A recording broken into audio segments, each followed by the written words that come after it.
এই নিশ্চয়ই আপনারা সবাই শুনেছেন, এই গত পরশুদিন সম্ভবত, না গতকালকে, হ্যাঁ পরশুদিনই আমার দেশের কাশ্মীরে একদল মানুষ বেড়াতে গিয়েছিল, তাদের উপরে নির্মমভাবে অনর্গল গুলি চালিয়েছে। গুলি চালিয়ে 26, 27, 28 জন ভারতীয়কে হত্যা করলো। তারা কারা?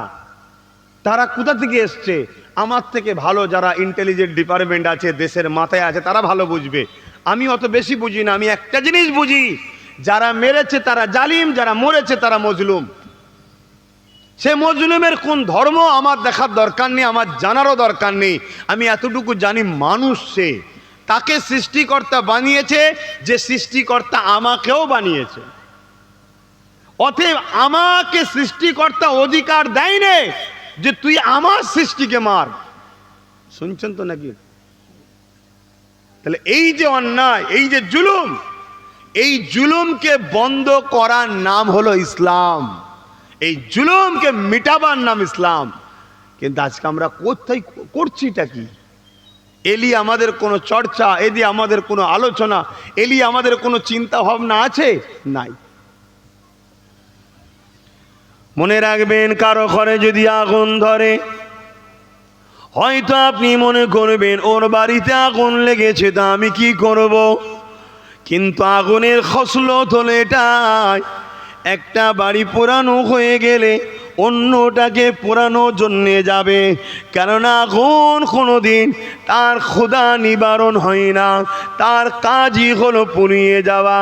একটা কেন 100টা বাড়ি দিলে আরও সে পোড়াতে চাইবে, 1 লাখ বাড়ি দিলে আরও পোড়াতে লাগবে।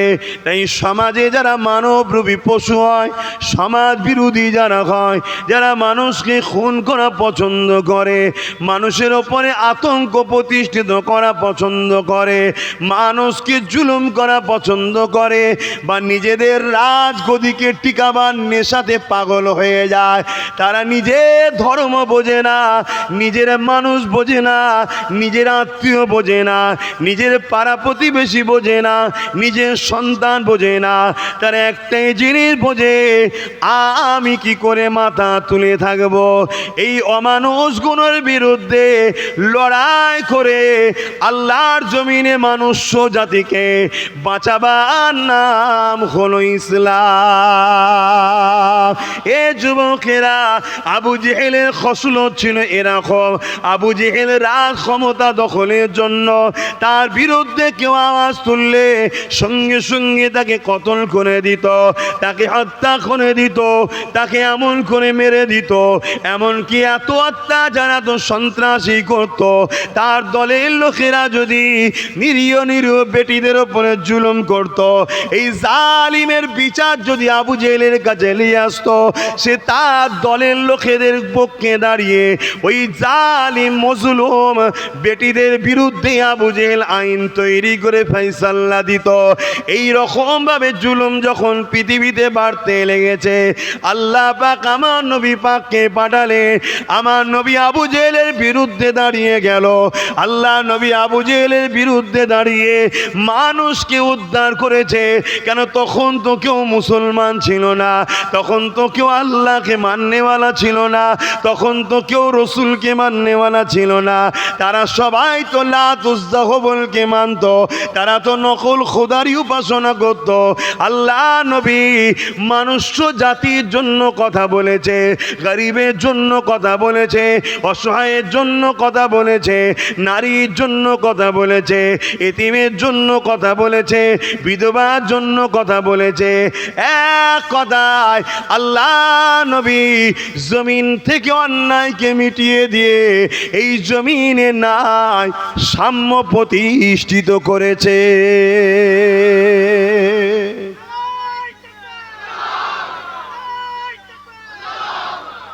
একটা কথা সমাজে শোনা যায়, ওই দেশে এত আমাদের ছিল, তারা গেল কোথায়? ওই দেশে এত আমাদের ছিল, তারা গেল কোথায়? এইটা বলে সমাজে ছড়াতে চায় যে মুসলমানরা মেরে দিয়েছে। শুনছেন তো নাকি? ব্যাপারটা ঠিক এমন নয়। ব্যাপারটা হচ্ছে ইসলামের আদর্শের কাছে যারা ভুল পথে আছে যারা জুলুম করে, অন্যায় করে, তারা যখন ইসলামের আদর্শটাকে দেখে, প্রকৃত রসুল ও কোরআনকে দেখে, তারা দেখলো ইসলাম এত সুন্দর ব্যবস্থা, কোরআন এত সুন্দর ব্যবস্থা, এবং সৃষ্টিকর্তার বাণী হলো কোরআন, তখন তারা দলে দলে দলে দলে ইসলাম ও কোরআনের দিকে চলে যায়। জোরে বলুন সুবহানাল্লাহ। এখানে যেমন যত লোক বসে আছেন, খারাপ নেবেন না, খারাপ নেবেন না, আপনাদেরই পূর্বপুরুষদের ওপরে প্রচুর অত্যাচার হতো, প্রচুর জুলুম হতো, জীবজন্তুর ওপরে জানা অত্যাচার হয়, তার থেকেও জুলুম বেশি হতো। শুনছেন কি বলছি? তখন এই ভারতবর্ষে গরিবে নওয়াজ খাজা মঈনুদ্দিন আজমিরি হুজুর ইনসাফের কথা বললেন, ইনসানিয়াতের কথা বললেন, বিভাজনকে ভেঙে দিলেন। মানুষ মানুষের পাশে দাঁড়াবে, উঁচু জাত নিচু জাত বলে কিছু নয়, সবাই মানুষ, মানুষের ওপরে জুলুম বন্ধ করো, অত্যাচার বন্ধ করো। তখনই আপনাদেরই পূর্বপুরুষরা গরিবে নওয়াজের হাতে হাত দিয়ে এই শান্তি, সভ্যতা, ইনসাফ, ইনসানিয়াত, মনুষ্যত্ব, মানুষকে যে মনুষ্যত্ব কি বলে সম্মান দেয়, সেই রাস্তাতে সব দলে দলে দলে দলে চলে এসছে। জোরে বলুন সুবহানাল্লাহ, আরো জোরে বলে। এই যে ইসলামের ইনসাফের ওপরে যে মানুষ ছুটছে, ইনসানিয়াতের দিকে মানুষ যাচ্ছে, এই জুলুম যারা, অত্যাচার করা যারা পছন্দ করে, যাদের খসলত হলো ক্ষমতার জোরে মানুষের প্রভু হব, ক্ষমতার জোরে মানুষগুলো আমার দাস দাসী গোলাম হয়ে থাকবে। শুনছেন তো নাকি? কোনো জায়গা যদি আমার পছন্দ হয়, ওটাকে আমায় নিতেই হবে, যারই হোক। এই যে লুট, যেমন বোম্বাইয়ে এতিমখানার ওপরে বিশাল বিল্ডিং, জালিমদের দেখছেন না, দেখেন? এই যে ক্ষমতার লোভ, এই ক্ষমতাকে কন্ট্রোল করার জন্য যারা এই অন্যায় অত্যাচার করে, তাদের বিরুদ্ধে যখন ইসলাম লড়াই করে, সংগ্রাম করে, তখন নিরীহ মানুষগুলো বাঁচার জন্য দলে দলে দলে দলে দলে দলে আল্লাহর দেখানো রাস্তা ইসলামের কাতার ধরে। জোরে বলুন সুবহানাল্লাহ। আপনি বলুন না, আমেরিকা, ইউরোপ, দুনিয়া কাদের হাতে রয়েছে এখন? বলুন, কারা শাসন করছে? কথা বলবেন তো, কারা শাসন করছে? ইসলামের লোক শাসন করছে, মুসলমান শাসন করছে কি? কিন্তু ইউরোপ, দুনিয়া, তারা বলছে আগামী 40 থেকে 45-এর মধ্যে ইউরোপের সংখ্যাগুরু হবে ইসলাম। জোরে বলুন সুবহানাল্লাহ। কেন? তাদের শিক্ষিত ছেলেরা, শিক্ষিত মেয়েরা, তারা ইসলামকে নিয়ে রিসার্চ করছে, ইসলামকে নিয়ে গবেষণা করছে, প্রফেট মোহাম্মদ রসুলের লাইভ দেখছে, কোরআনকে তারা রিসার্চ করছে, রিসার্চ করে তারা দেখছে কোরআন হলো মানুষের কিতাব নয়, মানুষের কথা নয়, কোরআন হলো কালামুল্লাহ, আল্লাহর বাণী, আর প্রফেট মোহাম্মদ সাল্লাল্লাহু আলাইহি ওয়াসাল্লাম হলো মনুষ্য জাতির জন্য সৃষ্টিকর্তার পক্ষ থেকে পাঠানো মেসেঞ্জার। তাই তাদের ঘরের যুবক যুবতীরা সব দলে দলে দলে দলে ইসলাম কবুল করছে। জোরে বলুন সুবহানাল্লাহ, আরো জোরে বলুন সুবহানাল্লাহ। শুনছেন তো ভাই? কিন্তু এরপরও মিডিয়াতে শুনতে হবে কি? মিডিয়ায় শুনতে হবে কি ভাই? ইসলাম বিরোধী, ইসলাম বিরুদ্ধে শুনতে হবে না, হবে না? খুব ভালো তারা শুনেলেন, ইসলাম কোনো মোল্লা মলি সাহেবের দলের নাম নয়, ইসলাম কালামুল্লাহ আর হাবিবুল্লাহ। মনে থাকবে, ইসলাম কালামুল্লাহ আর হাবিবুল্লাহ, আল্লাহর কথা আর নবীর কথায় ইসলাম চলে। জোরে বলুন সুবহানাল্লাহ। আমরা তো সেই ইসলামের অনুসারী, ছাত্রও ঠিকভাবে হতে পেরেছি কি জানি না, অনুসারী। কথা বুঝলেন? ছাত্র ভুল করলে সিলেবাস আর শিক্ষকের ভুল দিতে গেলে হয় না। কথা বুঝে আসছে? এজন্যে বাপ সত্যটাকে জানতে হবে। এই যে একটা হিংসা, এই যে একটা মানুষ ন্যায়ের দিকে চলে যাচ্ছে, আবু জেলকে ছেড়ে চলে যাচ্ছে, উদবাকে ছেড়ে চলে যাচ্ছে, সাইবাকে ছেড়ে চলে যাচ্ছে, তাই তারা চেয়েছিল ইসলামকে মিটাবো। না থাকবে ইসলাম, না থাকবে আমাদের ঘরের ছেলেগুলো চলে যাবে। আজকের দিনেও পুরো পৃথিবী জুড়ে এই ষড়যন্ত্র চলছে। তার একটা চরম বড় ভয়ানক ষড়যন্ত্র হলো গায়ে জোর দেখিয়ে সংবিধান বিরোধী কালা কানুন ওয়াকফ বিলের তৈরি করেছে। শুনছেন তো নাকি? এটা সংবিধান বিরোধী আইন। এটা যেমন ইসলাম বিরোধী একটা কাজ, পাশাপাশি এটা দেশ বিরোধী, সংবিধান বিরোধী আইন। অতএব প্রত্যেকটা দেশপ্রেমিককে উচিত, প্রত্যেকটা সংবিধান প্রেমিককে উচিত এই কালা কানুনের বিরুদ্ধে বিরোধী করা।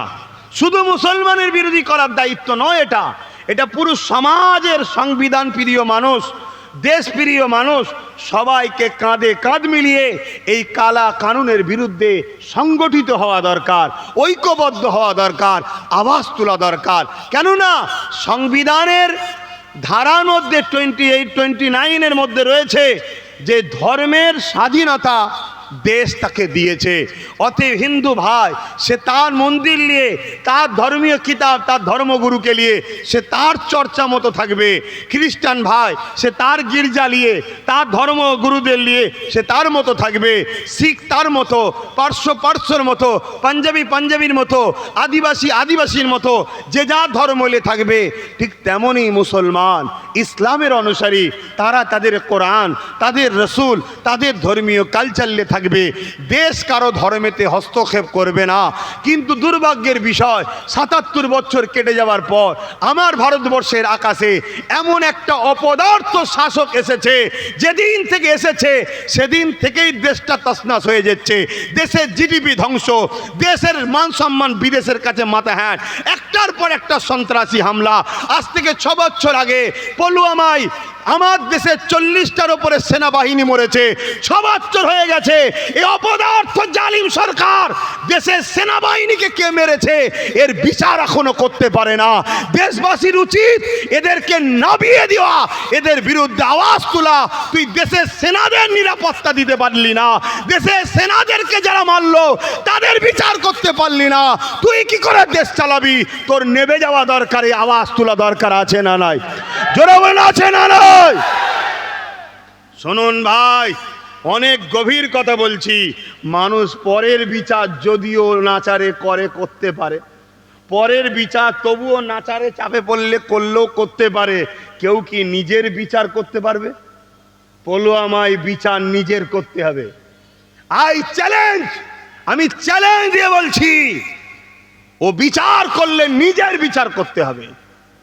হ্যাঁ, এত সহজ আমার দেশের সিস্টেম দুর্বল নয়। আমার দেশের ইন্টেলিজেন্স ডিপার্টমেন্ট, প্রশাসন ডিপার্টমেন্ট, আইবি ডিপার্টমেন্ট অনেক শক্তিশালী, অনেক শক্তিশালী।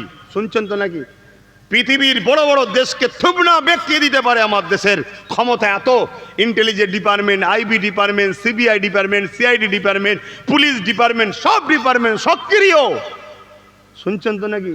কিন্তু যখন মাথা সেটিং থাকে তখন 300 কেজি 400 কেজি কথা বুঝে আসছে, বারুদ কি সব বলে বলেন না ভাই, আরডিএক্স ফারডিএক্স না কি বলে না, মানে এক কথায় যে কোনো অবৈধ জিনিস সেগুলো চলে আসে। হ্যাঁ, এইভাবে নিরীহ নিরীহ মানুষকে নিজেদের রাজনীতির রুটি শাখা স্বার্থে কত মানুষ যে কত মানুষকে খুন করছে বলার মতো নয়।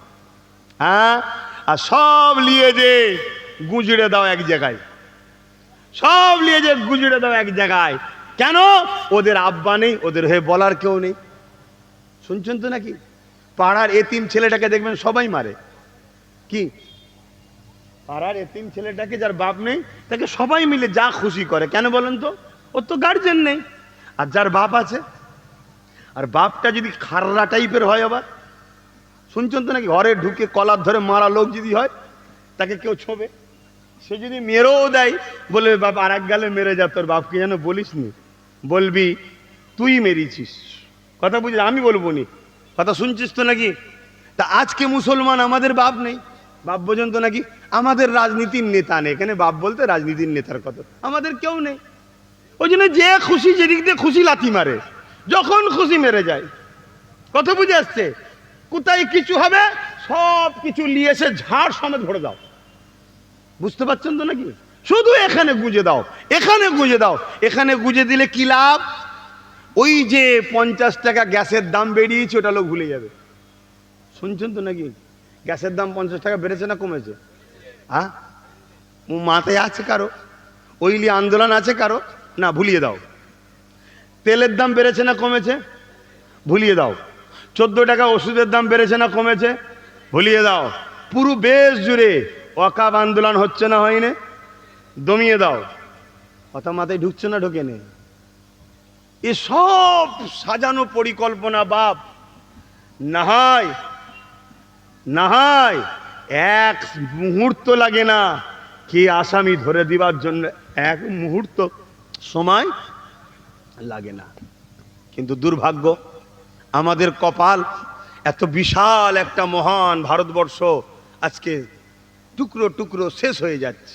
ইরবান কি করে টুকরো টুকরো বলছেন? এই তো আমরা মানুষরা টুকরো টুকরো হয়ে গেছি না, যাই না? এ ওকে ঘৃণা করছে, ওকে ঘৃণা করছে, ওকে। আরে আমরা সবাই ভারতীয়, এই পরিচয়ে তো আমাদের বাইরে থাকা দরকার। মসজিদে তুমি যাবে, যে যার ধর্মের স্থানে যাবে, ওটা নিজের ব্যক্তিগত সিনার ব্যাপার, ওটা ভালোবাসা ভক্তি আস্থার ব্যাপার। আমার মসজিদে যাওয়াতে তোমার সমস্যা নেই, তোমার মন্দিরে যাওয়াতে আমার কি সমস্যা আছে ভাই? আমি আমার লিয়ে আছি, তুমি তোমার লিয়ে থাকবে যাও।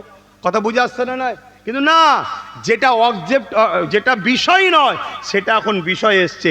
আর রুজি রুটি কাজ কারবার সব চুলোই ঢুকে গেছে। ওই নিয়ে কোনো চর্চাও নেই, ওই নিয়ে কোনো আলোচনাই নেই, শুধু আলোচনা কি মোল্লা মোল্লা মোল্লা মোল্লা মোল্লা, তাই না? এটা পরিকল্পিতভাবে চলছে। তো যাক, তাহলে আজকে এরা ষড়যন্ত্র করছে ইসলামের ঐতিহ্যটাকে মিটিয়ে দিবার। তো এই বিষয়ে আন্দোলনের দরকার আছে না নাই? কথা বলুন।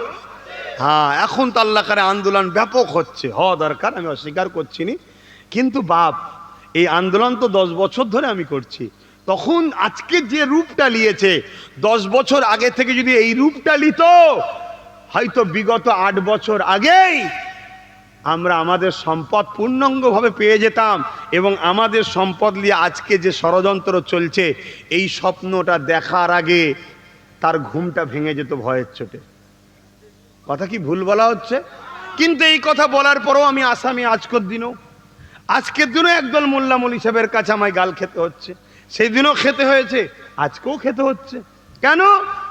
এত কিছু বুঝার পরেও এখনো আমার কম বুঝলো না যে আমাদেরকে লুহা দিয়ে লুহা কাটতে হয়। রাজশক্তি যখন আইন তৈরি করে, আইনকে রুকার জন্য রাজ পাওয়ারেরই দরকার আছে।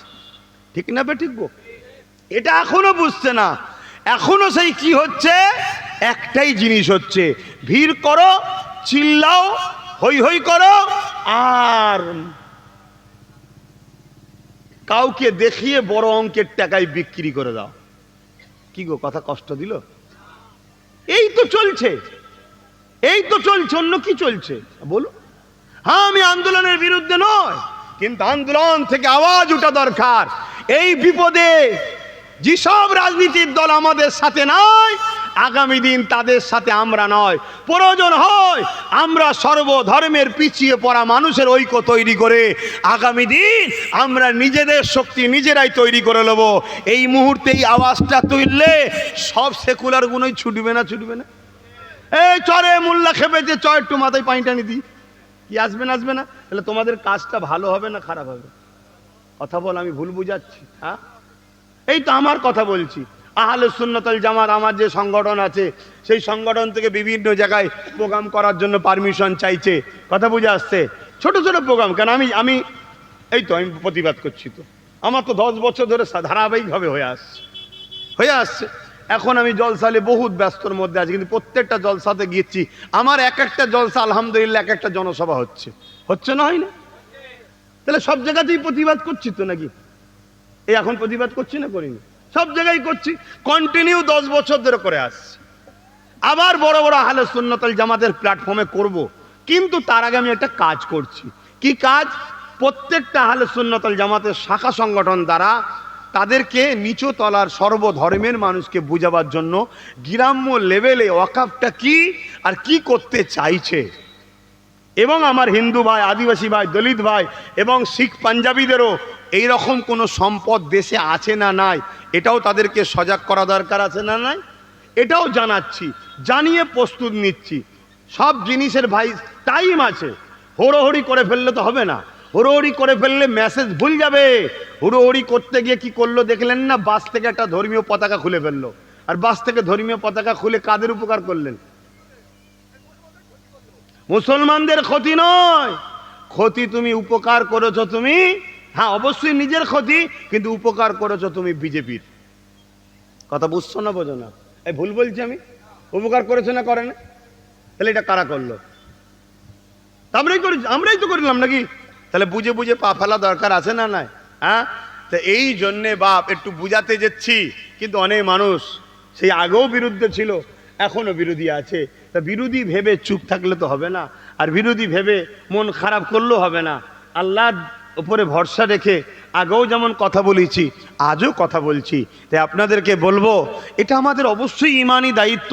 একদিকে যেমন দেশকে ভালোবাসাও যেমন ধর্ম, দেশের সংবিধানকে ধ্বংস করছে সেটাকে রুকার জন্য যেমন চেষ্টা করা, লড়াই করা আমাদের দায়িত্ব। অপরদিকে আমাদের ধর্মীয় সম্পদ, মসজিদ, মাদ্রাসা, কবরস্থান, ঈদগাহ, খানকা, আমাদের ঐতিহ্য, এটাকে বাঁচাবার জন্যে নিজেদের জীবনের শেষ নিঃশ্বাস পর্যন্ত এই কালা কানুনের বিরুদ্ধে লড়াই আমাদেরকে চালিয়ে যেতে হবে। ঠিক না বেঠিক? জোরে বলুন ঠিক না বেঠিক? কাল যদি সর্বোচ্চ আদালত কি ফয়সালা দেবে আমি জানি না, সর্বোচ্চ আদালতকে তো সম্মান আমরা করি, কিন্তু সংবিধান সবার থেকে ওপরে। ঠিক না বেঠিক? সর্বোচ্চ আদালতকে আমরা সম্মান করি, সর্বোচ্চ আদালতের যিনি জাস্টিস বসে আছে তিনাকেও সম্মান করি, শ্রদ্ধা করি, কিন্তু তিনি একজন মানুষ, তাই তো নাকি? তিনি যদি সংবিধানের মধ্যে থেকে ফয়সালা করে, দেশের নাগরিক হিসাবে সংবিধানকে মান্যতা দিতেই হবে, এটাও ধর্মের শিক্ষা। কিন্তু সংবিধানকে যদি বুড়াগুল দেখিয়ে সে যেই হোক কোনো যদি ফয়সালা করে, সে ফয়সালা মেনে নেওয়া কখনো দেশপ্রেমিক হিসাবে আমরা পারবো? জোরে বলুন পারবো? কখনোই সম্ভব নয়। অতএব একবার নয়, 1000 বার প্রয়োজন হলে বড় বড় জামায়াত করতে হবে, ব্রিগেডে 100 বার করতে হবে, কলিকাতার রাজপথে যেতে হবে, দিল্লি যেতে হবে, হাজারো প্রোগ্রাম করতে হবে, কিন্তু বাপ সেই প্রোগ্রাম গণতান্ত্রিকভাবে করতে হবে, দেশের ক্ষতি করে নয়। আমাদের লড়াই কালা কানুন যে তৈরি করেছে কেন্দ্র সরকার, তার বিরুদ্ধে আমাদের লড়াই। কোনো জাতি, কোনো ধর্ম, কোনো ভাষা, অন্য কোনো সম্প্রদায়ের বিরুদ্ধে আমাদের লড়াই নয়। এটা বোঝানো দরকার আছে না নাই?